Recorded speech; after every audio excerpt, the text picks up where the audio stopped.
My name is Margaret Maggie Lawson.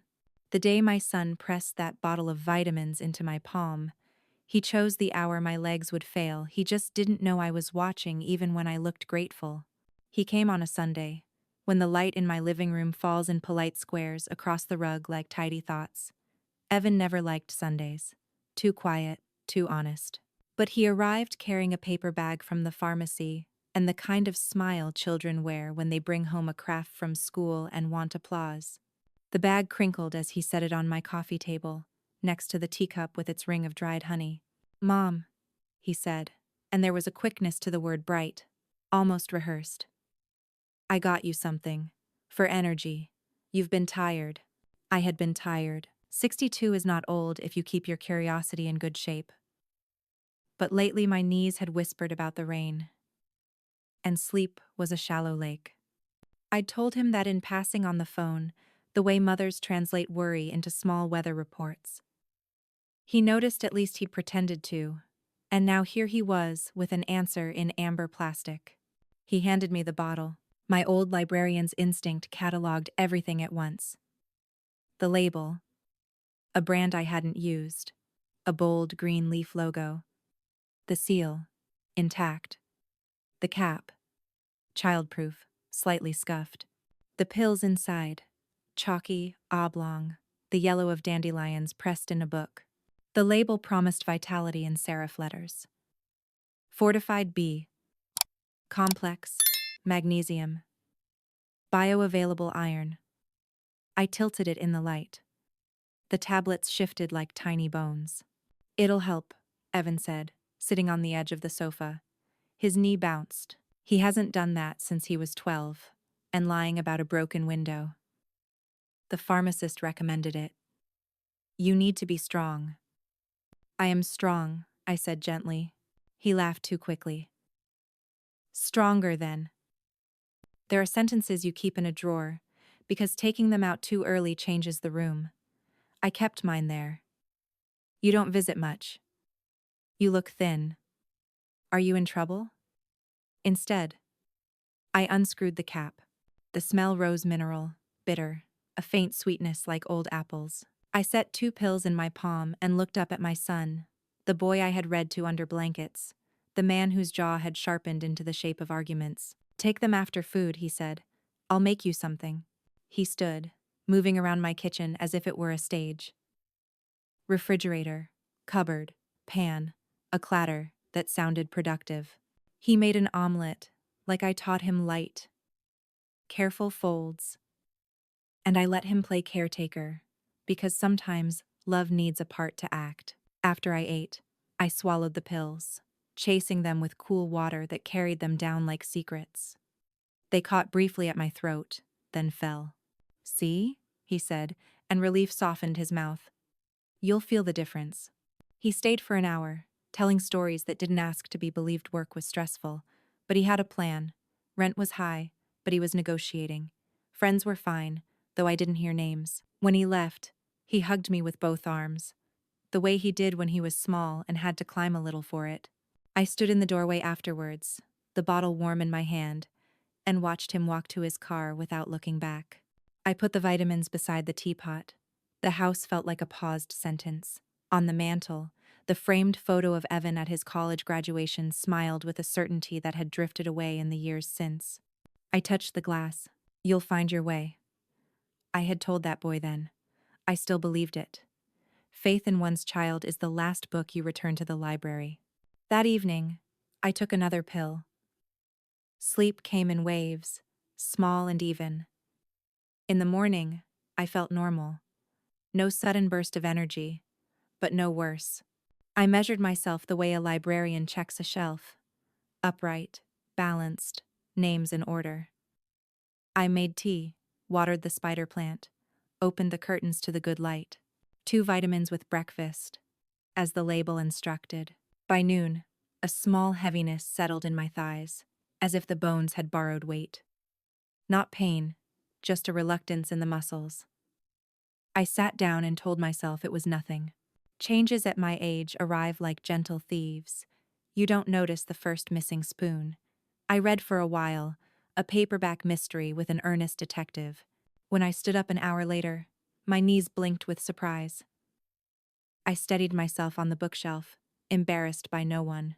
Age, I said out loud, to make the word harmless. Then I laughed, because talking to furniture is the first step to becoming a charming old woman. And I promised myself I'd stop at laughing. For 3 days, I followed the label. 2 with breakfast, 1 with dinner. The heaviness returned each afternoon, like a patient visitor who didn't need tea. I moved slower, the way you move in a museum, careful not to set off alarms. Each night I slept harder, yet woke with a sediment of fatigue that didn't rinse away with coffee. On the 4th morning, when I lifted the kettle, my wrist trembled, a small shiver against the handle. I put it down softly so the kettle wouldn't hear. I told Evan when he called. "They're strong," I said, keeping my voice light. "Maybe too strong." "It's your body adjusting," he replied. "Give it a week. Trust the process." Oh, he sounded earnest. Earnestness is a coin we mint at home, and if you squint you can't tell if it's gold or foil. I said I would try. After we hung up, I turned the bottle in my hands again. The seal was unbroken when he brought it. The cap clicked shut with a tidy obedience. The pills chalky.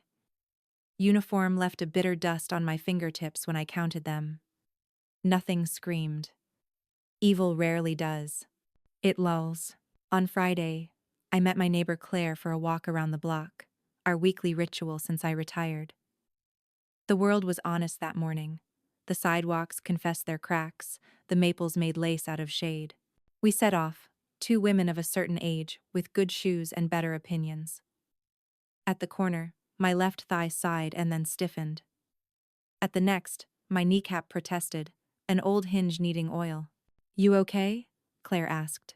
"I will be," I said, and we cut our route short. Pride walked home ahead of me. I followed. That night, I dreamed of the library where I worked for 38 years, stacks like quiet cathedrals, card catalogs like chests of memory. In the dream, the floor tilted gently, and books slid off the shelves without noise. I woke with the taste of iron in my mouth, and the certainty that something was slightly, precisely wrong. The following afternoon, I tried to stand from my armchair, and my legs didn't answer. It was not dramatic. No collapse, no gasp. Just a delay. A mutiny in miniature. I pressed my palms into the arms of the chair and waited for my body to remember me. It did. Slowly. But the loyalty felt conditional. As if I had missed a payment.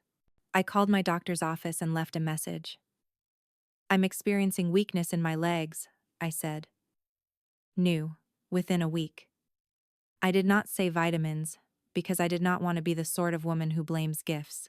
Later, I swallowed the evening pill and looked out at the street, where 2 teenagers were learning to ride a longboard together, hysterical and brave. Balance seemed like something you could share, if only you knew how.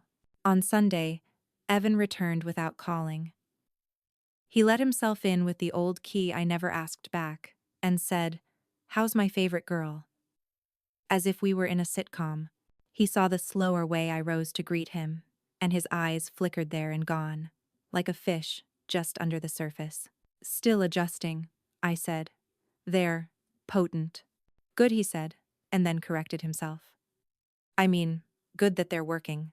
He poured me water from the tap, unscrewed the bottle, shook 2 tablets into his hand, and placed them on my palm with the authority of a nurse. I noticed the way he watched me swallow. I noticed that he didn't take any himself, though the label declared them suitable for all adults. I noticed, too, the quiet satisfaction that moved through him like a chord finally resolving. I'm not a suspicious woman by nature. Librarians live on trust. You assume books will be returned. Borrowed words will lead to better ones. But I learned long ago that stories leave clues if you don't hurry past them. As Evan left that afternoon, he touched my shoulder and said, "Rest, Mom," with a gentleness that should have comforted me. Instead, I felt the faintest outline of fear draw itself around me, a chalk mark before a crime is named. When the door closed, the house exhaled. I sat with the bottle in my lap, its weight out of proportion to its size. The label promised strength. My body promised an answer I hadn't yet figured out how to ask for. Outside, the late sun fell in squares again, placing tidy light on my rug, on my teacup, on the name M. Lawson, etched in small letters on the spine of a book I'd been meaning to reread. Remains of the day. A reminder, perhaps, that what remains tells you what mattered. I took a breath. I put the bottle back beside the teapot. And I told myself a story I could live with, for one more night. That my son wanted me strong.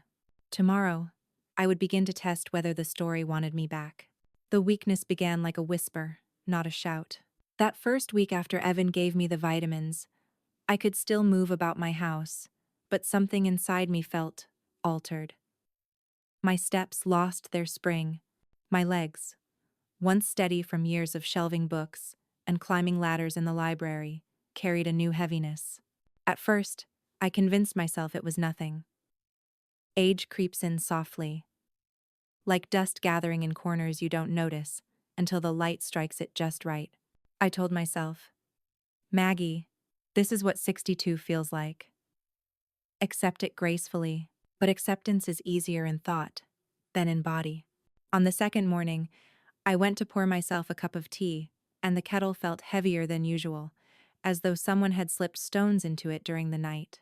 My hands trembled faintly as I carried it to the counter. I laughed, telling myself I was just tired. Yet the laughter didn't reach my chest. By the third day, the tremble had worked its way into my thighs. When I stood to water the plants in my kitchen window, the little row of spider plants and violets that had kept me company for years, I nearly toppled forward. My hand shot out to catch the counter. My heart thudded, embarrassed, even though no one had seen. Careless, I muttered. You're being careless. But deep down, I knew carefulness had nothing to do with it. The strange part was how it seemed to arrive in a rhythm. Mornings were better. I could shuffle around, make breakfast, even tidy the living room.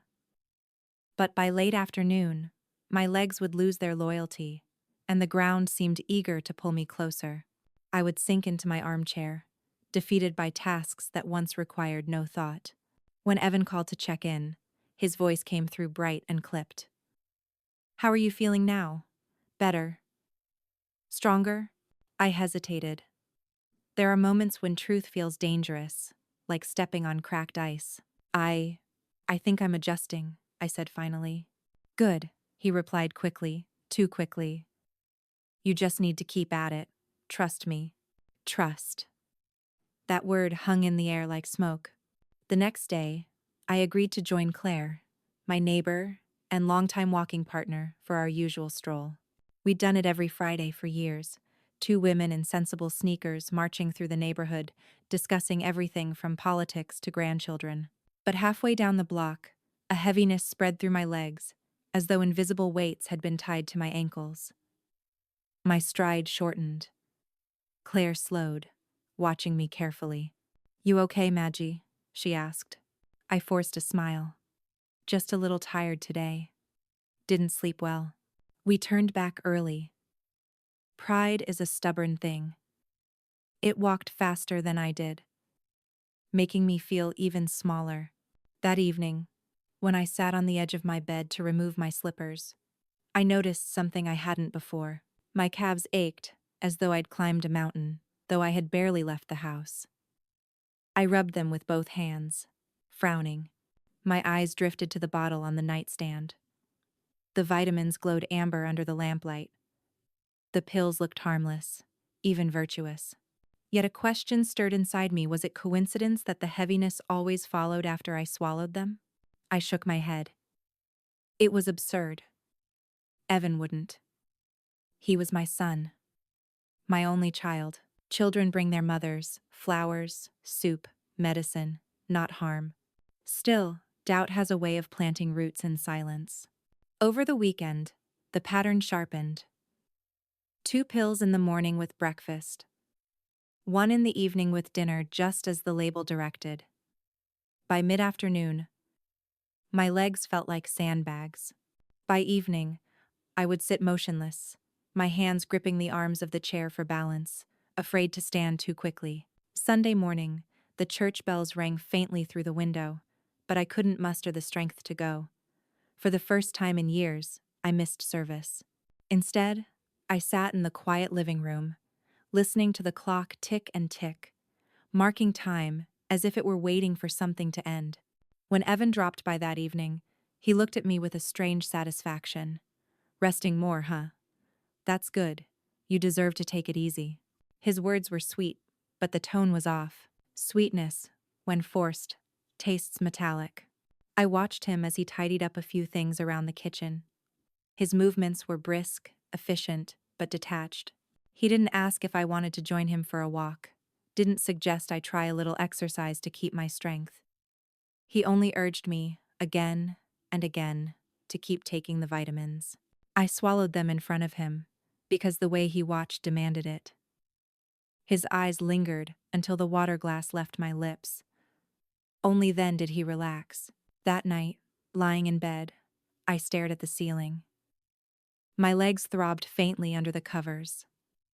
Something wasn't right, I could feel it in my bones. Literally. But how do you accuse your own son with nothing more than the weight in your knees? The truth was still a whisper. But whispers can become storms if you learn how to listen. The morning it happened, I was pouring tea. The steam rose in gentle swirls, curling like questions with no answers. I set the kettle down, reached for my cup, and when I tried to carry it to the table, my legs buckled. The cup slipped from my hand, shattering on the floor. Tea splashed across the tiles, hot enough to sting my feet through my slippers.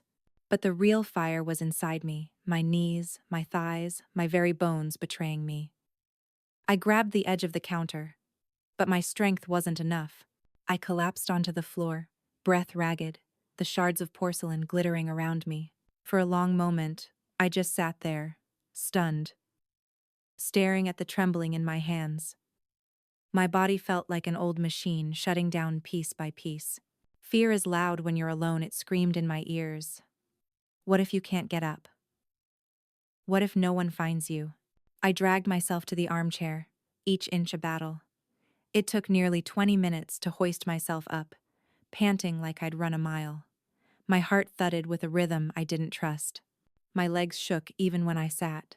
That afternoon, Evan stopped by. He walked in with his usual briskness, carrying a grocery bag that rattled with another bottle of the same vitamins.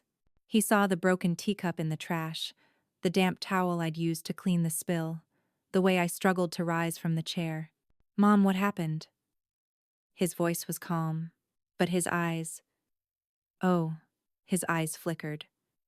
Not with worry, but with calculation. "I fell," I said, voice flat. My legs gave out. He didn't rush to my side. He didn't kneel down. Didn't cradle my hand the way a son might when he fears losing his mother. He just stood there, staring, and then after a beat too long, he said, "You should rest more. It's probably your age catching up with you." My age. That tidy explanation again. But the corner of his mouth curled as he spoke, just slightly. A smile so faint, it could have been mistaken for a twitch if I hadn't been watching him as closely as I was. That smile pierced me deeper than the fall. I wanted to believe it was nothing, that exhaustion painted shadows where none existed. But something inside me shifted that day. Mothers know when something is off with their children, even if the world calls them paranoid. And I knew, in that moment, that Evan's concern was not concern at all.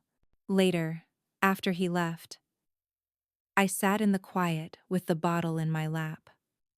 My hands turned it over again and again, like a riddle box. Could it really be these pills? Could my own son, my only child, give me something that weakened me instead of strengthening me? The thought was unbearable. A part of me resisted even saying it aloud.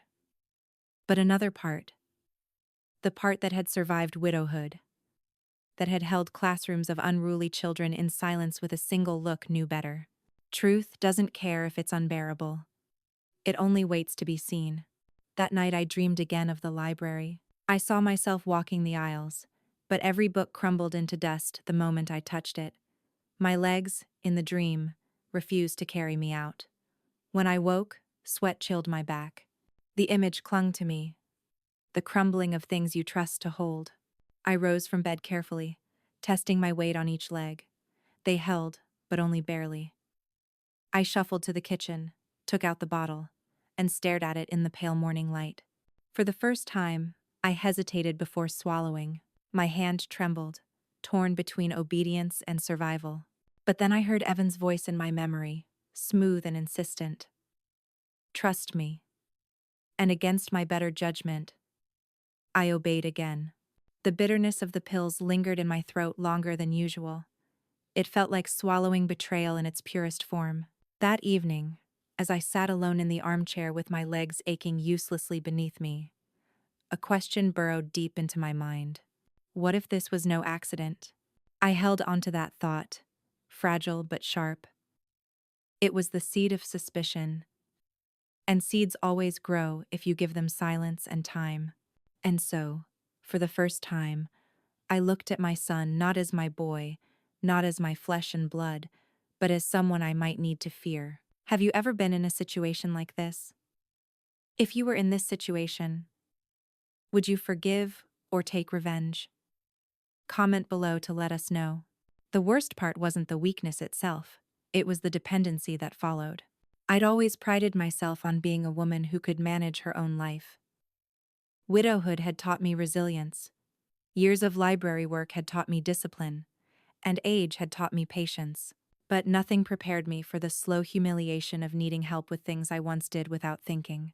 It started small. Reaching for a pan in the cupboard became a struggle. I had to grip the counter for balance. Walking from the kitchen to the living room left me breathless, like I'd climbed a hill instead of 10 steps. When I tried to do laundry, my legs trembled so violently halfway down the stairs that I had to retreat, clutching the railing like it was a lifeline. Every movement became a negotiation with my body, and Evan, he noticed. At first, I expected compassion, maybe even guilt.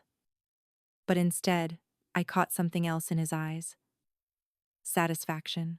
He came over more frequently now, and instead of bringing meals or sitting down for a heartfelt talk, he watched me struggle to rise from my chair, watched me shuffle slowly to the kitchen, watched me reach with shaking hands for the glass of water. Sometimes he would step in to help, but not too quickly. Always after letting me fumble just long enough for the humiliation to sink in. Careful, Mom, he'd say, steadying my arm with a hand that was warm but heavy, almost controlling. You don't want to hurt yourself. The words sounded kind. The tone did not. There was a thin smile that flickered across his face whenever he caught me faltering. It wasn't broad, not obvious, but it was there, an echo of pleasure at my helplessness. A smile that said, I have you exactly where I want you. One afternoon, I tried to stand from the sofa as he entered the room. My knees gave out, and I sank back with a grunt of frustration. Evan laughed softly under his breath. Not loudly, not cruelly. Just enough for me to hear. Enough for me to know that he wasn't saddened by my weakness. He was entertained by it.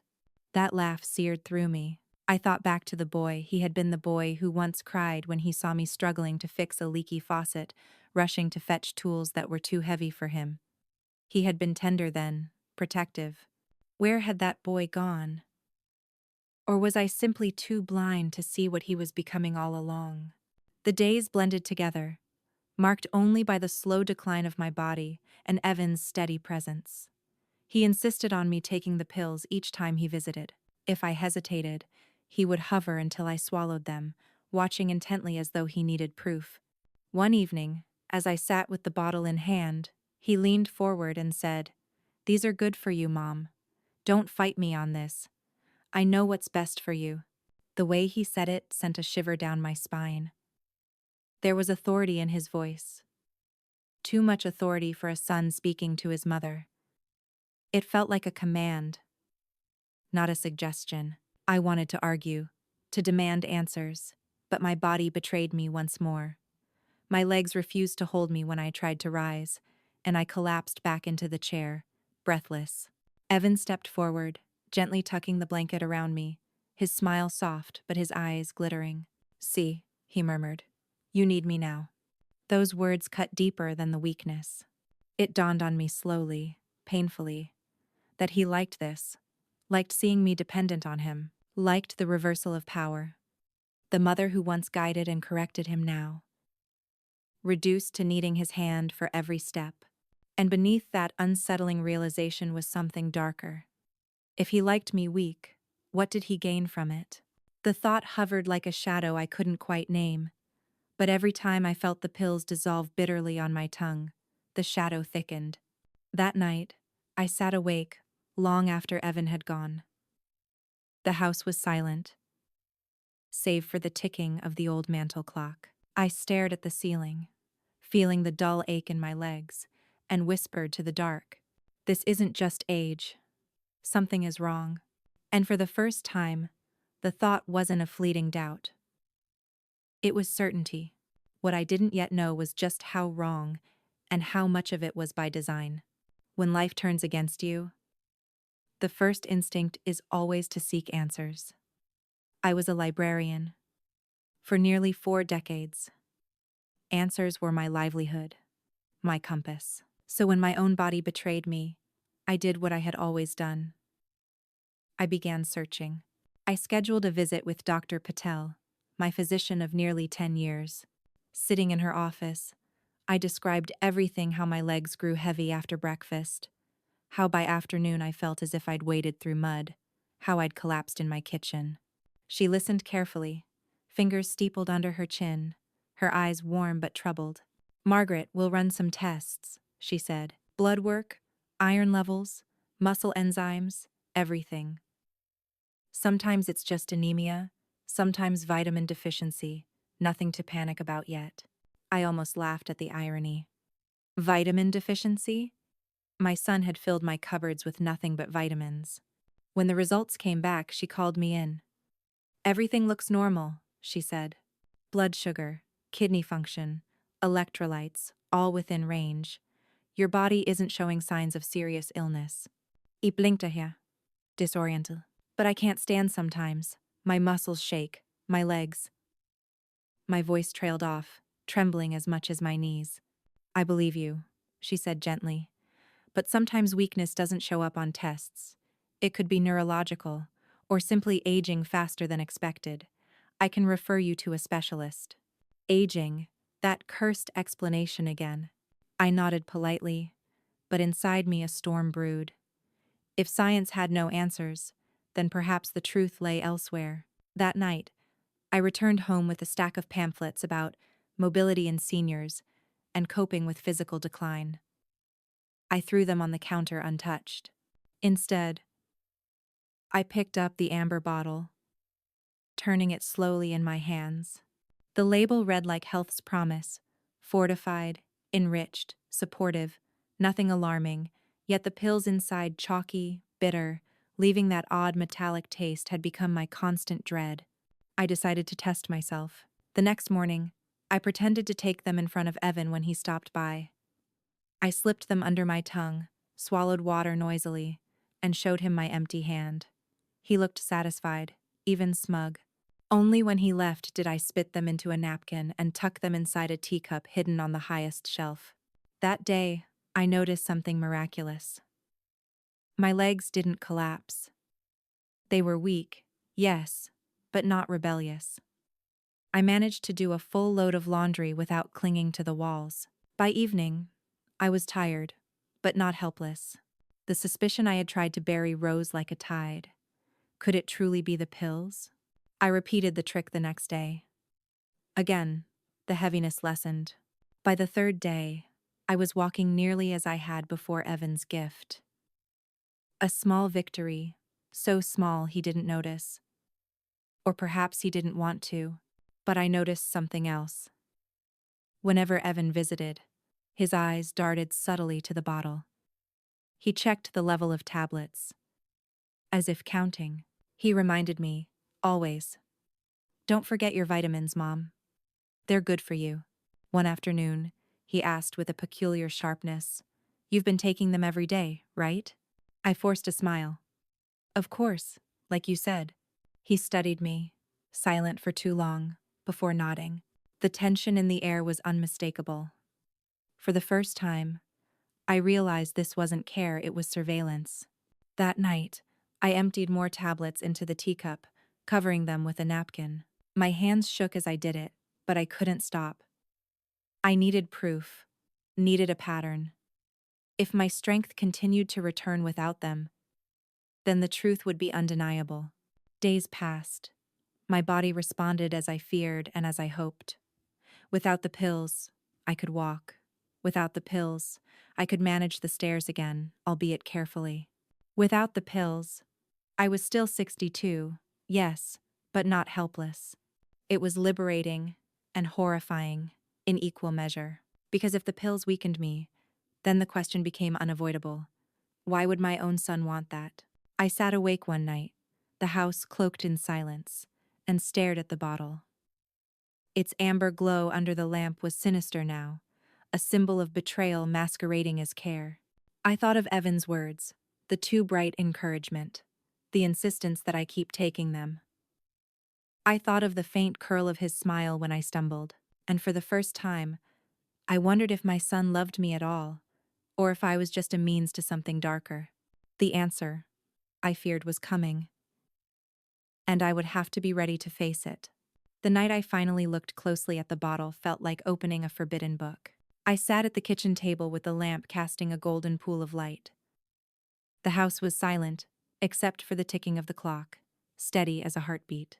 The bottle sat before me like an uninvited guest, innocent in appearance, yet heavy with menace. I unscrewed the cap and poured a few tablets into my palm. Under the lamplight, they looked almost chalky, too grainy for something manufactured in bulk. I rolled one between my fingers. The texture was rough, not smooth like most supplements. Bringing it closer, I sniffed. The odor was sharp, metallic, with a faint bitterness clinging to my nose. Vitamins were supposed to smell like earth, like minerals, sometimes even a bit sweet, but these smelled like something scraped from rust. A chill crept through me. I searched the label again. Everything looked legitimate. Ingredients listed in careful font, expiration date printed, even a barcode. But something nagged at me. The printing was slightly blurred, as though copied by a cheap printer. And when I rubbed the corner of the label, the ink smudged faintly against my thumb. I remembered all those years teaching students to verify sources, to question when something felt off. Now my own life seemed to be the text under scrutiny. I reached for my reading glasses and studied the fine print. The dosage instructions were unusually strict. 2 tablets in the morning, 1 in the evening, do not skip. The words, "do not skip," were bolded. I had never seen that on a vitamin bottle before. Why such insistence? Why such control? I placed the pills back and snapped the cap shut. But curiosity had sunk its teeth into me. The next day, when Evan came by, I decided to test him. I held the bottle casually and asked, "What's in these again? You said the pharmacist recommended them, right?" Maybe I should call and ask about side effects. His reaction was instant. His eyes flashed, and his voice sharpened. "No need, Mom. Just trust me. You don't need to make this complicated." Oh, the tone was too quick, too defensive. My stomach knotted. That evening, when he left, I tucked the bottle into my purse and carried it upstairs. I needed a place where he couldn't easily check it. I placed it at the back of my bedroom drawer, beneath old scarves and letters. If he came looking, I'd know. But what gnawed at me was his insistence, his near panic, when I suggested questioning the pills. That night, lying in bed, I made my decision. I would stop swallowing them entirely. I would keep pretending, slipping them under my tongue, and later discarding them into a little glass jar I hid behind the books in my study. If the weakness faded, my suspicions would be confirmed. And slowly, terrifyingly, that's exactly what happened. Within days, my legs felt steadier. The trembling subsided, though I moved cautiously. By the end of the week, I could walk down to the mailbox without clutching the railing. It wasn't perfect. I was still tired, still older, but it was nothing like the paralysis that had nearly claimed me before.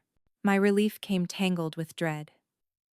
If the pills truly were the cause, then the implication was undeniable. Someone had wanted me weak. Someone had wanted me unable to stand. And that someone had placed the bottle in my hands with a smile. One evening, I sat in my study, staring at the little jar, half filled with the pills I hadn't taken. Each one gleamed dully under the lamplight, like teeth pulled from a predator. I traced my finger along the glass and whispered into the empty room. "What are you doing to me, Evan?" My heart ached with the question. Mothers are meant to doubt the world before they doubt their children. But here I was, alone in my study, wondering if my own son had turned my body into a prison. The strangest part was how ordinary the rest of life appeared. The sun still fell across the curtains in the morning. Claire still waved from her porch. The mail still came, with its tidy stack of bills and advertisements. And yet, beneath that ordinary world, a secret rotted quietly. I knew I couldn't keep silent forever. Proof was what I needed, and proof was what I was now quietly gathering. Because I wasn't just a mother anymore. I was an investigator in my own house, trapped in a mystery I never wanted, searching for the truth about my son. And the truth, I feared, was darker than any story I had ever shelved in the library. I began to live two lives. To Evan, I was still the frail, obedient mother, the woman who swallowed her pills dutifully, who leaned heavily on the armrest just to rise from a chair, who thanked him for his care, as if it were a blessing. But privately, when the door closed and his footsteps faded, I was something else. A quiet sentinel. Watching, collecting, waiting. Each morning, I pretended to take the pills. I let them touch my tongue, swallowed water, and then, when he was distracted or gone, I spat them into tissues or slipped them into the jar I had hidden behind the rows of Dickens novels in my study. Day by day, the jar filled, while the bottle on the table emptied at a pace that pleased him. And as the bottle shrank, my body grew stronger. The difference was subtle at first. Less trembling in my knees when I stood. The ability to walk across the room without clutching the wall. Within a week, I could climb the stairs slowly but steadily, and I even managed to carry a basket of laundry down without fear of collapse. It was liberation disguised as weakness. I kept up the act for Evan. Whenever he asked how I felt, I made my voice frail. "Still tired, dear," I'd say, sighing as though the weight of the world hung on me. His eyes would brighten almost imperceptibly, like a man hearing good news he dared not celebrate. I noticed, too, the way he smirked so faintly, so quickly that anyone else would have missed it. But I caught it. Each time I stumbled deliberately, each time I pretended to wobble while rising from the sofa, there it was, a flicker of satisfaction across his lips. It chilled me. What sort of son smiles at his mother's suffering? One evening, I staged a particularly dramatic performance. As he entered the living room, I reached for the teacup on the low table, let my hand tremble, and dropped it. Porcelain shattered across the floor, tea staining the rug. I gasped softly, lowering myself into the chair as though exhausted. For a heartbeat, Evan froze. His eyes lit not with concern, but with something sharper, hungrier. Then, as if remembering his role, he rushed forward, clucking his tongue. "Mom, you've got to be more careful. Here, let me clean this up." I watched him crouch, sweeping up the shards. His hands moved quickly, efficiently, but there was no warmth, only calculation. And in that moment, my suspicion hardened into certainty. Evan wanted me helpless. But why? The question needled me constantly. Was it money? Was it the house? Did he see me as a burden he could no longer tolerate? Each possibility was crueler than the last, and each tore a deeper wound in the heart that had once beat only for him. I knew I needed proof beyond my suspicion. So I began writing. In a small leather notebook I kept hidden beneath my mattress, I recorded everything: the dates, the symptoms, the times I pretended to take the pills, the improvements I felt when I avoided them. I described his expressions, his words, his insistence. It was meticulous, like cataloging books, each entry, a piece of evidence in a story I never imagined I'd have to tell. At night, I'd sit by the window, staring at the jar of discarded pills. The collection grew steadily, a silent army of evidence. I imagined handing them to Dr. Patel, demanding they be tested. I imagined the truth finally revealed. But fear held me back. What if the tests showed nothing? What if Evan found out before I was ready? So I waited, biding my time, pretending weakness while my strength quietly returned. One evening, when Evan brought me dinner, he asked suddenly, "Do you trust me, Mom?" The question sliced through the room. I forced a weary smile, masking the thunder in my chest. "Of course, dear. You're my son." He stared at me for a long moment, as though weighing the truth of my words. Then he nodded slowly and looked away. But I saw it, the smirk tugging at the corner of his lips, the smirk of a man who thought he'd won. He didn't know that I had begun my own game, that while he believed me trapped in his web, I was carefully gathering each strand, preparing to pull the whole thing down on him. That night, I wrote in my notebook, "The truth is close. He doesn't know I'm watching. He doesn't know I'm stronger.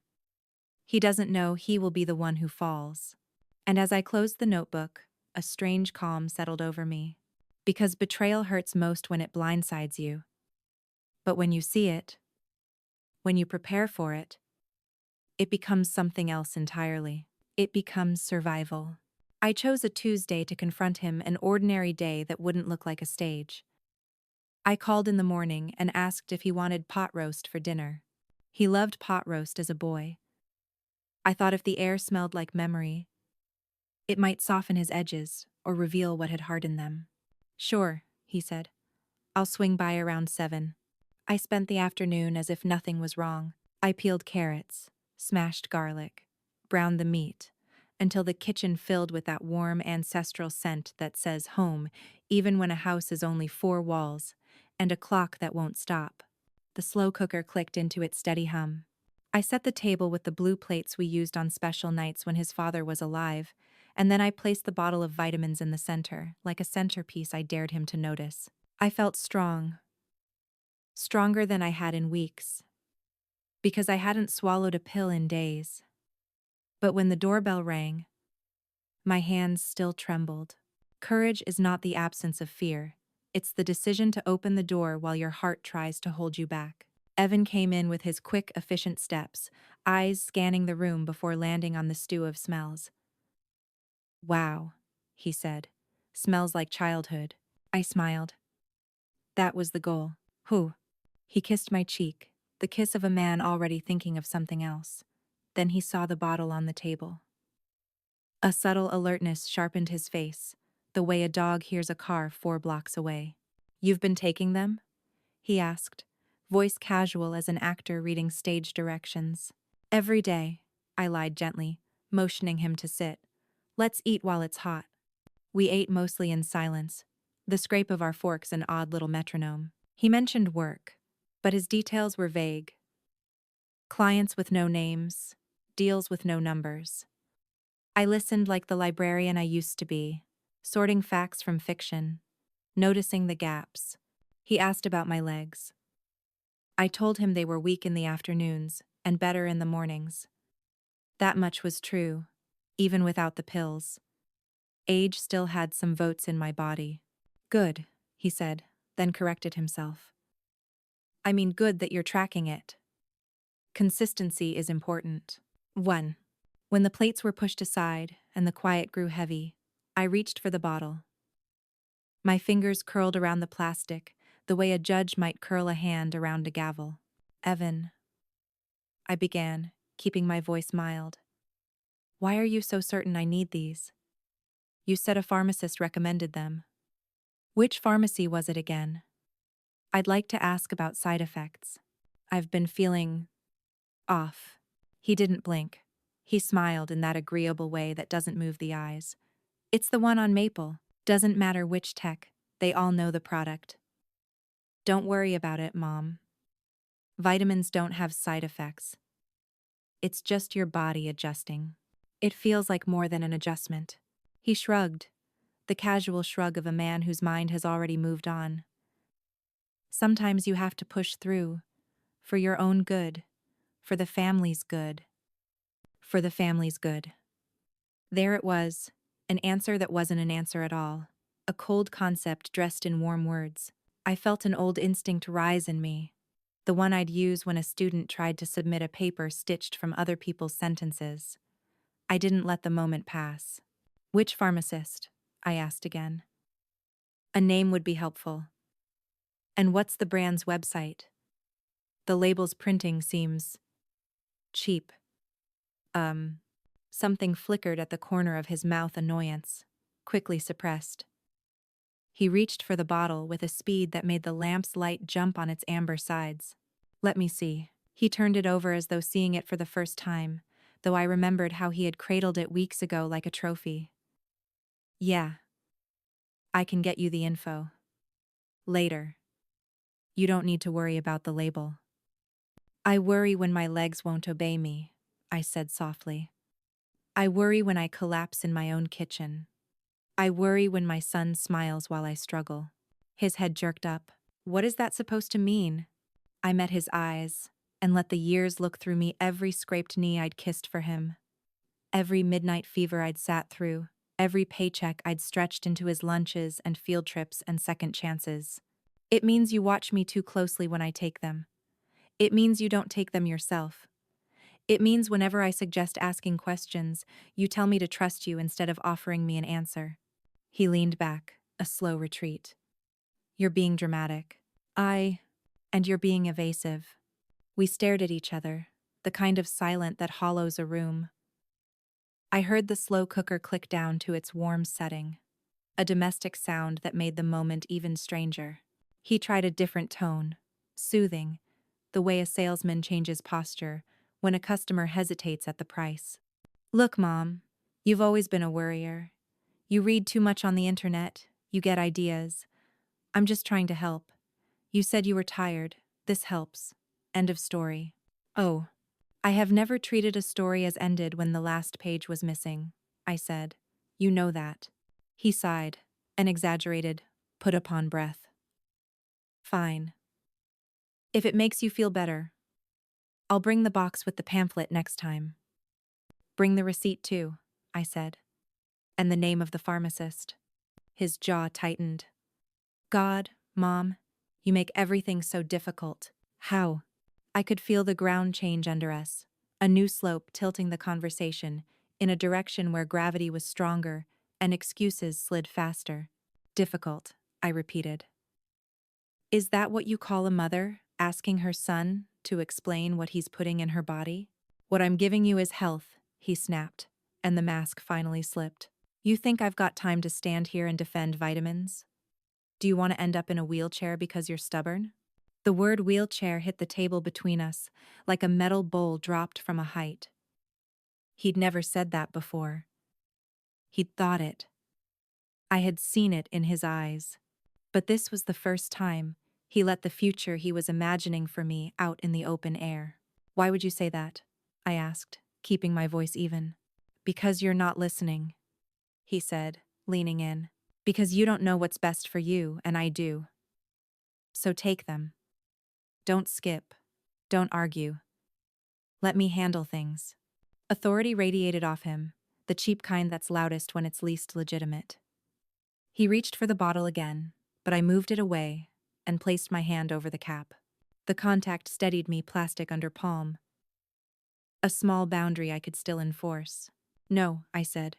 The room seemed to inhale. No? He repeated, incredulous, as if the word didn't belong to me anymore. I will speak to Dr. Patel, I said. I will bring her the pills to examine. I will call the pharmacy myself. I want answers, Evan, not orders. For a moment, I thought he might snatch the bottle from under my hand. A muscle jumped in his cheek. Then he laughed. It was a small sound, but it scraped across my skin. Fine, he said. Do your little investigation. Ask your little questions. Meanwhile, if you fall again, don't call me in the middle of the night. I need my sleep. Miso. There it was, the cruelty bear, without its coat. I let my hand slide off the bottle. I hope you sleep well, I said. Truly. It's harder to rest when there's something to hide. He stood up so fast his chair scraped. You're unbelievable, he said, grabbing his jacket. At the door, he hesitated and looked back at the table, at the bottle sitting in the center of the blue plates like an idol no one wanted to claim. Take them, he said, for the family. For the family, I echoed. Perhaps we should talk about what that means. He left without answering. The door clicked with a finality that made the house sound larger than it was. I sat down, breath trembling, and stared at the bottle. Across the room, the mantel clock ticked on, as indifferent to human motives as stars are to prayers. I cleared the dishes, washed them slowly, the warm water rinsing something raw in my chest. When the kitchen was clean and the counters glowed, I went to my study. I lifted the heavy Dickens novel and took out the glass jar of saved pills. I placed it next to the bottle like two witnesses waiting to be sworn. In my notebook, I wrote, confrontation attempted. He pushed control. Spoke of wheelchair. Said, for the family. No answers. Only orders. Next. Verify label. Pharmacy. Receipts. Check mail. For any policies or paperwork with my name. When I closed the notebook, the quiet felt different, less like loneliness and more like strategy. He had shown me the outline of his story, the insistence, the surveillance, the threat disguised as care. Now it was my turn to write the next chapter. I turned off the lamp and let the room settle into darkness. In the dim, the bottle's silhouette was still visible, a dark little tower on the desk. I wasn't afraid of its shadow anymore. Fear is a powerful thing until you give it a job. Mine would be simple. Follow the evidence wherever it led, even if it led me straight through the heart of my son. After that dinner, a new kind of silence lived in my house. It wasn't the comfortable hush of evenings spent with a book. It was the silence of waiting, of listening for footsteps, of wondering when the other shoe would drop. I tried to distract myself watering my plants, tidying drawers I hadn't touched in years, but the question kept pressing against my ribs. Why? Why would my son want me weak? The answer came not in a thunderclap, but in a whisper of paper. One afternoon, while Evan was at work, I decided to sift through the pile of mail he often insisted on bringing in for me. Bills, catalogs, flyers, all the mundane fragments of modern life. But tucked between an insurance brochure and a credit card offer, I found an envelope addressed in my name. The return address was a large insurance company I'd never contacted. Curious, I opened it. My hands trembled as I scanned the letter. It referenced a recent update to a life insurance policy. My policy. According to the document, the beneficiary was listed as Evan Lawson. The amount? $500,000. I froze. $500,000. That wasn't a number someone like me had any business seeing, not a retired librarian, not a widow living in a modest house with a small pension. Yet, here it was, bold and black on the page.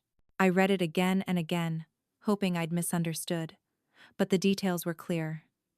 My life had been neatly appraised, filed, and handed to my son like a prize. My pulse hammered. Questions tumbled one after another. When had this been arranged? How had he done it without my consent?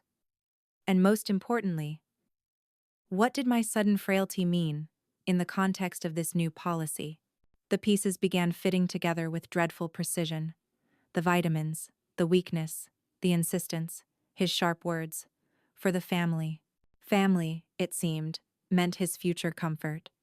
My decline meant his payday. I sat back in my chair, letter shaking in my hands. A mother is supposed to raise a child, not raise the instrument of her own undoing. Yet here I was, staring at proof that the boy I had sacrificed for, the man I had prayed for, had turned me into a ledger entry. It was betrayal. Not just of me, but of the bond between us. The invisible cord that once tied mother and son had been repurposed into a noose. That night, I couldn't sleep. Every creak of the house felt sinister. Every shadow lengthened into doubt. I lay awake, replaying every moment of the past months. His sudden generosity with the pills. His quick dismissal of my questions. His faint smirks when I stumbled. All of it lined up too perfectly now. I rose before dawn and went to my study. Pulling out my notebook, I added the new discovery to my careful entries. Found letter insurance policy, Evan's sole beneficiary. $500,000. Evidence suggests motive. Must confirm authenticity. Must act carefully. The words steadied me. Evidence is less frightening when it's on paper. It feels like a weapon you can wield instead of a ghost that haunts. But evidence without action is just ink. And I knew then I couldn't remain silent much longer. The next time Evan visited, I would need to push harder, to press where it hurt. I would have to see what happened when I dangled knowledge in front of him. Would he panic? Would he grow violent? Would he try to twist me back into silence? The thought terrified me, but I felt something else rising alongside the fear. Resolve. I wasn't just his mother anymore. I was his opponent. And as I tucked the letter into the jar beside the saved pills, I whispered into the quiet room. How do you think they will react when I reveal that to everyone? I knew I couldn't rush. The kind of truth I carried wasn't a stone to throw.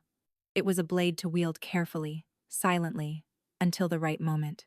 If Evan suspected I'd uncovered his motive too soon, he might find a way to erase the evidence, or worse, to hurry the end he seemed to anticipate. So, I played the long game. To him, I remained the fragile mother, still leaning heavily on the armrest, still sighing about my weak legs, still obediently swallowing my pills under his watchful eyes. He seemed almost satisfied, lulled back into comfort by my show of compliance. But behind that performance, I was building an arsenal. Every day, I wrote in my notebook dates, times, details. How I took the pills but secretly spat them into tissues. How my strength gradually returned. How Evan's eyes tracked the bottle level like a hawk. I even recorded his words verbatim when I could. The cruel slip about a wheelchair, the repeated mantra, for the family. The little glass jar behind my books grew heavier with every day of saved pills, a mute chorus of witnesses. I hid the insurance letter there too, folded neatly, as if it were just another piece of evidence in a trial I was preparing. But paper and pills weren't enough. I needed more, so I began watching him. Not just in the house, but in the world. I asked Claire, my neighbor, if she'd noticed Evan around. She hesitated, then told me she'd seen him speaking with a man in a suit outside my driveway one afternoon when I was napping. She thought nothing of it at the time, but now her face tightened as she recalled it. Strange though, she said. He was handing the man some papers. Looked official. Another shiver down my spine. I decided to test him again. The next time he visited, I asked casually, Evan, did you change anything with my bank? I got a strange call from someone asking to confirm my address. For the briefest second, his mask cracked. His eyes darted, his jaw tightened, but then he smiled. Probably just a scam. Don't worry, Mom. I'll handle everything for you. I'll handle everything. That phrase stuck to my ribs like tar. That night, as I lay in bed, I realized the trap he was trying to set. My decline. My dependency. It wasn't just about money. It was about control. The weaker I became, the more he could handle on my behalf, my bills, my accounts, my house. Piece by piece, my life transferred into his pocket. And so, I let him think he was winning. When he offered to pay a bill, to save me the trouble, I handed it over sweetly, but copied down every detail in my notebook afterward. When he suggested I give him the spare keys to the house, in case of emergencies, I smiled and obliged, then changed the locks the next day, giving him only the illusion of access. I became a performer in my own home, staging weakness, masking strength, offering him enough rope to knot himself securely. But inside, I was no longer the frightened woman who collapsed on her kitchen floor. I was someone else now, deliberate, calculating, patient. One evening, as he left, he placed his hand on my shoulder and said, "You don't know how much easier life will be when you just let me manage things." I smiled up at him, nodding. "I'm grateful, Evan. Truly." But when the door shut behind him, I whispered into the empty room, "You have no idea how much I'm managing you." Because I knew the truth wasn't ready to be shouted yet. It had to be placed carefully, like a chess piece, waiting for the moment when one move would topple everything. And until then, I would play the role of the fragile mother he wanted, while secretly sharpening every weapon of proof I had. For the first time in weeks, I felt not only strength in my legs, but strength in my heart. The game was his, yes, but now, it was mine too, and I intended to win. The breaking point came sooner than I expected. For weeks, I'd played the role of the helpless mother. I'd stumbled deliberately, let my voice quiver when I asked for water, sighed heavily when rising from my chair. Evan believed me. He grew bolder with every visit, more careless in the way he spoke, more certain he had me pinned. But arrogance always trips over itself. It was a Thursday evening when he came by, unannounced. I had just finished folding laundry. Yes, laundry. Something I hadn't dared do when he was around, lest he see too much strength returning. The basket sat by the sofa, warm clothes neatly stacked. When I heard the door open, I hurriedly slid the basket into the hallway, out of sight, and slumped into my chair like a marionette waiting for strings. "Mom?" His voice carried through the house, casual, but too casual. He appeared in the doorway, eyes scanning the room. "How are you holding up today?" I let my hand tremble as I reached for the teacup. "Weak. Still weak," I murmured. He nodded, satisfied, and dropped into the chair across from me. He pulled out the bottle of vitamins from his jacket pocket, another one. "I brought a refill. Don't skip these, they're important." He set them on the table between us, the sound of plastic against wood sharp as a gavel. That was when he slipped. "You know, Mom," he said, leaning back, crossing one leg over the other. "Sometimes I think it would be better if you didn't have to suffer like this. If you could just let go." Maze. My stomach lurched. I stared at him, searching for softness, for irony, but found none. His words were flat, matter of fact, as though he were talking about replacing an old car. "Let go?" I repeated, my voice low. He shrugged. "You've lived a full life. Dad's gone. You don't really have anyone else except me. And, well, suffering is hard to watch. Maybe it's better to rest. To stop fighting." A tremor passed through me, not from weakness this time, but from rage. My fingers clenched the armrest until my knuckles whitened.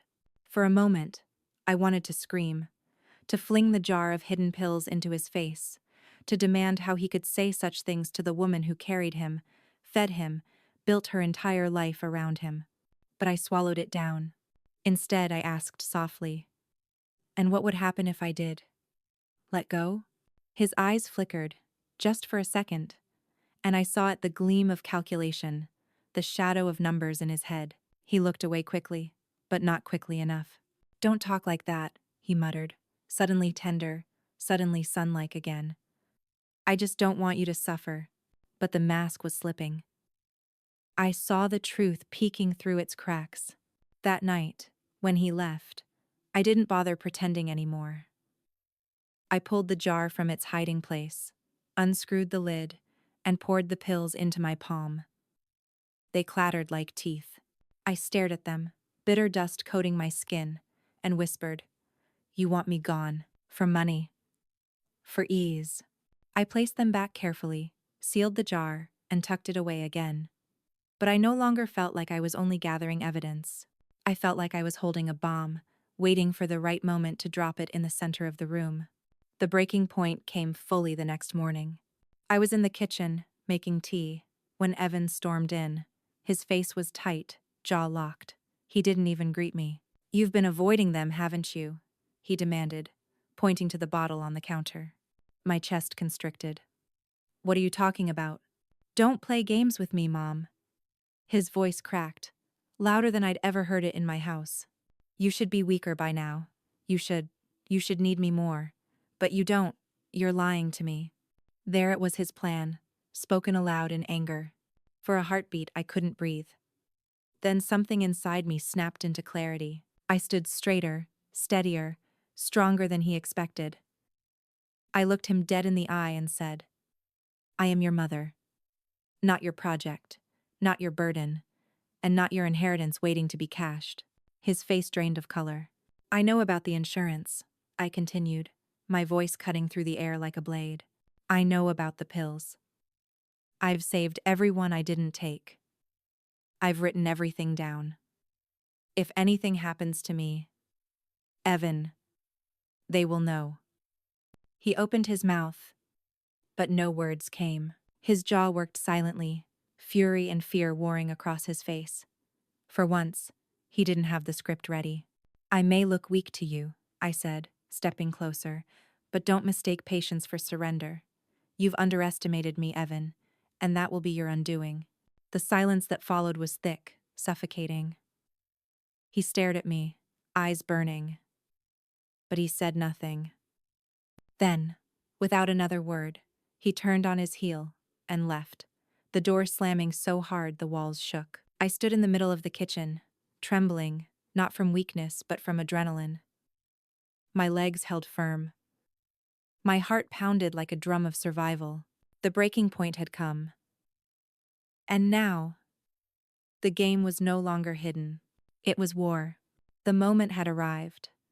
The game I had been playing in silence, behind notebooks and jars of discarded pills, had to end. If I kept waiting, Evan might act first, and the consequences would be irreversible. I decided the truth would not be revealed in a whisper, but in a room full of witnesses. It was Claire, my neighbor, who gave me the courage. When she stopped by with a basket of muffins one morning, she found me seated at the kitchen table with my notebook open, the jar of pills gleaming faintly in the light. "Maggie," she said, voice careful, "you've been pale lately. Are you sure you're all right?" I looked into her eyes, steady, kind. The eyes of someone who would listen, and I knew I couldn't carry the secret alone anymore. I showed her everything. The pills I had hidden, the insurance letter, the pages of notes. She listened, her face hardening as each piece fell into place. "This isn't just suspicion," she said finally. "It's proof." Proof. That word unlocked something in me. That afternoon, I called my sister Helen and asked her to come over for Sunday dinner. I called my cousin, too, and even Claire, insisting she join us. "It'll be good to have everyone together," I said lightly, though my voice trembled. I didn't tell them the real reason. Not yet. On Sunday, I set the table with my best china, the ones reserved for holidays. I cooked roast chicken, mashed potatoes, and green beans, the sort of meal that tastes like safety. Evan arrived last, carrying a bottle of wine. He was smiling, but the smile was brittle. After our confrontation days earlier, he knew something was different. The dinner began pleasantly enough. Conversation about the weather, about Helen's grandchildren, about Claire's new garden bed. But I could feel the tension simmering beneath the words. My heart pounded with every clink of silverware, every glance Evan cast toward me. When the plates were cleared, I stood. My legs trembled not from weakness, but from the weight of what I was about to do. I placed the jar of pills in the center of the table. The glass clinked sharply, startling everyone. "What's this?" Helen asked. I looked directly at Evan. His face blanched. These, I said, my voice steady, are the vitamins my son has insisted I take for weeks. Only, I haven't been swallowing them. I've been saving them. Because every time I took one, I lost strength in my legs. Every time I stopped, I grew stronger again. Gasps circled the table. Claire leaned forward, her hand covering her mouth. Helen's eyes widened with disbelief. Mum, Evan began, his voice sharp, desperate. Don't interrupt me, I said, louder than I intended. You watched me collapse in my own kitchen, Evan. You watched me stumble, falter, struggle, and you smiled. Do you deny it? His mouth opened, then closed again. Silence. I pulled the folded letter from beneath my notebook and laid it beside the jar. And here is a life insurance policy in my name. A $500,000 payout. Do you know who the sole beneficiary is? The room seemed to shrink as I spoke. Every eye was on me. It's him, I said, pointing at Evan. My son, Helen gasped audibly. Claire whispered. Oh, my God. Evan's face turned scarlet. This is insane. You're confused. You don't know what you're talking about. But his words were brittle, breaking under the weight of evidence. I opened my notebook and read aloud the entries I had written. Dates, times, descriptions of symptoms, his words about the wheelchair, his insistence on control. Each line was a nail driven deeper into the coffin of his lies. When I finished, the room was silent. You could hear the clock ticking in the hall. Finally, Claire spoke. Evan, how could you? His eyes darted from face to face, desperate for an ally, but none met his gaze. Mom's making this up, he sputtered. She's old, she's paranoid. I am not paranoid, I snapped. My voice cracked with fury I had bottled for weeks. I am your mother, and I know when my own son is trying to bury me alive. The words hit him like a slap. He leaned back, pale, lips trembling.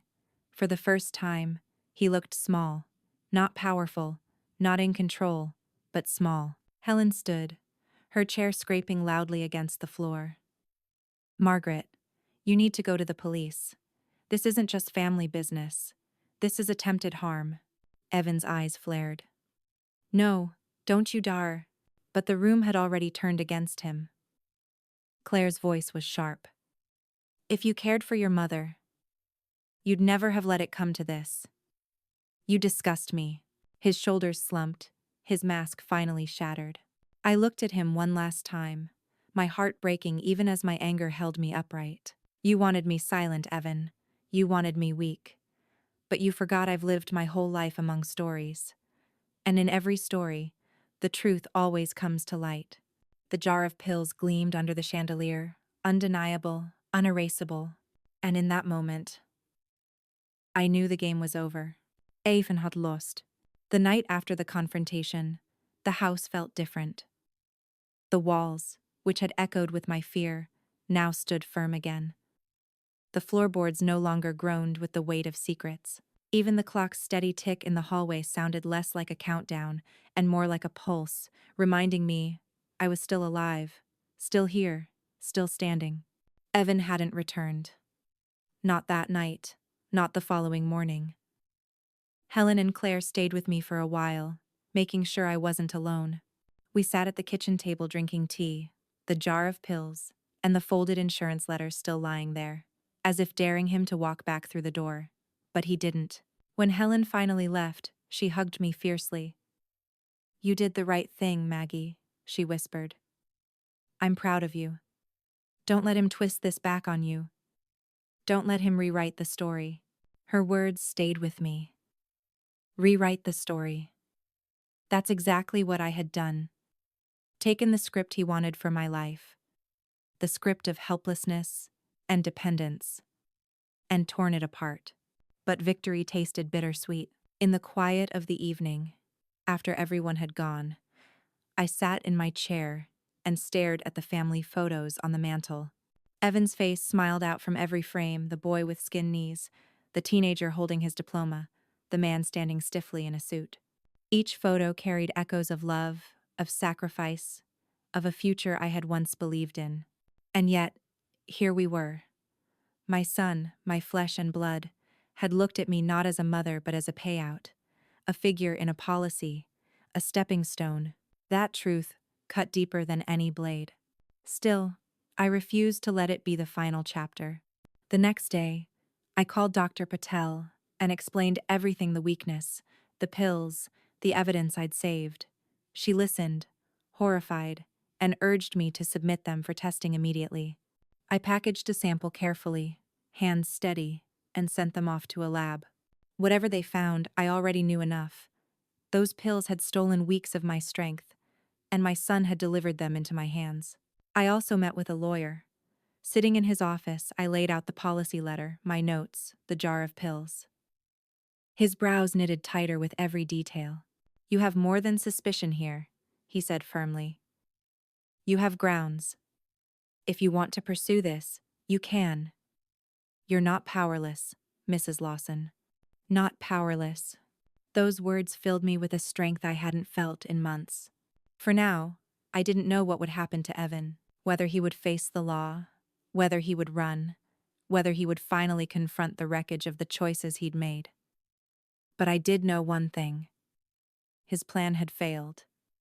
He hadn't broken me, and in that failure, I reclaimed something he thought he could take: my dignity. I moved the jar of pills to the mantel, right beside his graduation photo. Not as a trophy, not as revenge, but as a reminder. Love can be twisted, but truth untwists it in the end. Slow emotional fade out, 200, 300 words. Sometimes, late at night, I wonder what kind of man my son might have become if life had hardened him differently. If greed hadn't taken root, if desperation hadn't warped his heart, if he had remembered the woman who read him stories under lamplight and kissed his bruises away. But I can't live in those what-ifs anymore. What-ifs are chains. What I have now is reality. A house still standing, legs that still carry me, a truth spoken aloud. Betrayal leaves scars, yes, but scars are proof of survival. I sit by the window some evenings, watching the sunset cast long shadows across the street. I breathe in the quiet, no longer fearing it. My story could have ended on the kitchen floor, tea spilled across the tiles, my life reduced to a line on a policy. But it didn't, because I chose to listen to my body, to trust my instincts, to believe in my own voice even when it shook. And perhaps that's the message I leave behind. When someone tries to silence you, speak louder. When someone tries to weaken you, grow stronger in secret. And when the truth finally arrives, let it stand in the center of the room, undeniable. Because in the end, survival is its own form of victory. And dignity once reclaimed is something no betrayal can ever take again. If you've ever faced betrayal within your own family, know this: you are not alone.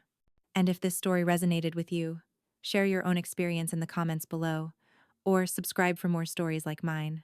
Together, we remind the world that even in the darkest betrayals, truth still shines through.